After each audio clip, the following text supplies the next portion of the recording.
हरे कृष्णा।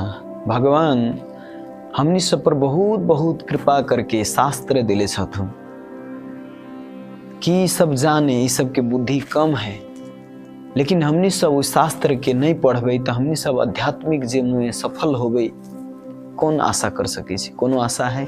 कोनो आशा नहीं है। जे शास्त्र में दिले है ओकर पालन करियो, बहुत आसान है। पालन करके देखियो, याद हाँ पढ़ी छे भूल जाए छे, फिर पढ़ू, फिर भूल जाए छे, फिर पढ़ू।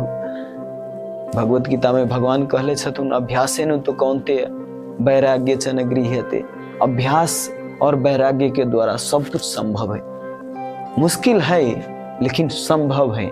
अहाँ बार बार पढ़ियो, बार बार पढ़ियो, भगवान अहाँ के हृदय में अबे करते और याद हेबे करते। रामायण, भगवत गीता, भागवतम पढ़ू, नहीं तो जीवन बेकार जायत। हरे कृष्ण।